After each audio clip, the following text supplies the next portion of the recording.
Hey, my Legion, how y'all doing today? I want to talk about another episode of Dark Side Ring I saw. This one was about Jimmy Superfly Snuka. Because I have to, my friend was telling me about that at work.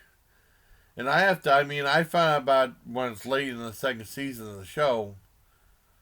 Um, I need a, I keep saying I want to do, I got to write down the episode so I know exactly, I've seen a few, exactly which ones got broadcast and what subject matter. And I heard there was one about Jimmy Superfly Snuka. And I definitely wanted to see it.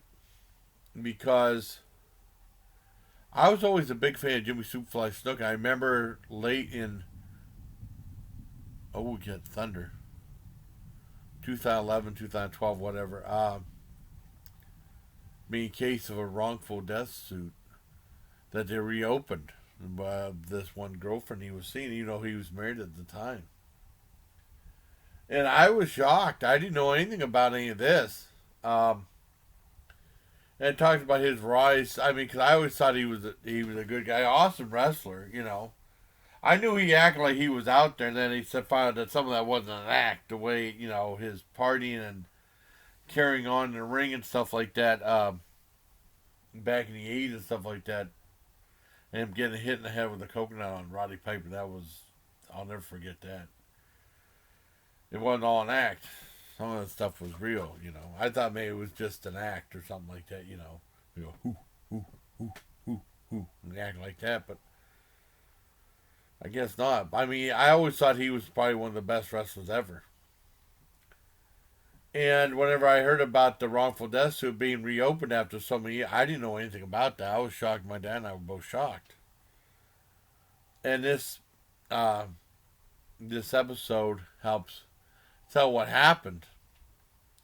And it was pretty sad. And he talked about almost his one friend of that girl he was going out with, Nancy, coming over talking, and he went like this, say I could choke you and stuff like that. That reminded me of thing Howie kept saying about George, which is also sad. You should never do that, to Kathy. It's terrible. And I gotta try not to get off topic on this one. But I mean, they just said about what led up to it. This was way back in '83, which I didn't know about. I guess that he was signed by Vince McMahon, one of their top guys. Then this was in the early days of WWE, because I was following wrestling since '76 on and off. Then '79, '80, then when they started really having, well, there was some syndicated stuff, but when they really started having the syndicated shows, it was. I remember Wrestling Challenge. I don't know if they had Superstars of Wrestling were on. Those are the two shows I saw until like Saturday Night Main Event came on.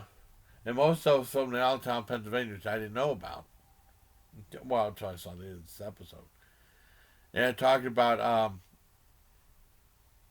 this Nancy meeting up with Superfly Jim Fight Snuka, and then whenever they became close, and then whenever Buddy Rogers refused to drive him places and taking the matches because he was just behavior is too unpredictable. She was the one that was asked to do it, become his manager in some ways, girlfriend and manager. And it leads up to a bunch of mysterious circumstances where she was hit her head and succumbed to injury and passed away. And they said that if something was done, I think Vince McMahon pulled some strings. Uh, this is why I take over. And then they said they reinvestigated it way back, and he wrote his book. And then this one guy thought he'd do an anniversary about the incident that happened, and they reopened the case.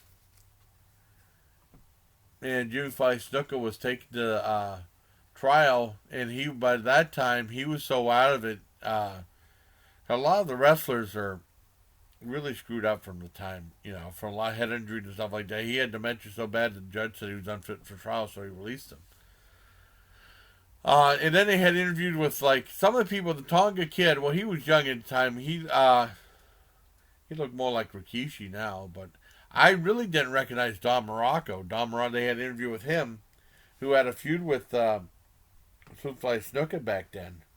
I didn't recognize him at all. It's weird because wrestling really does a number on you. When you get older and stuff like that, a lot of these people on these shows, I didn't recognize them at all. They look completely different than I remember seeing them on wrestling. It basically leaves you with the speculation: did Jimmy Fly Snuka do it, or was it an accident? And because I always liked Jimmy Fly, Superfly, and it made me think that maybe he did do it. I mean, after seeing this episode, I mean, it's too suspicious not to think something happened and Vince pulled some strings. But I mean, it was like a cold case for a long time. I think the police chief had something to do with it too. Because if you watch the episode, they were asking him some stuff, and the guy started doing this, looking all around and stuff like that, looking for answers. Something definitely happened.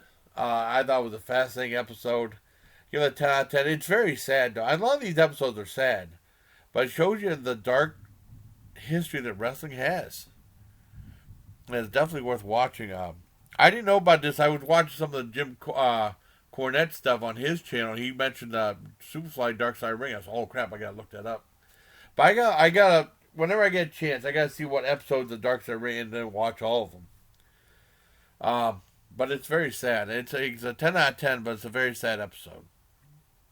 Like Chris Benoit was, Owen Hart, and some of those. The Montreal Scroll job was just, or the New Jack City one, that was just messed up.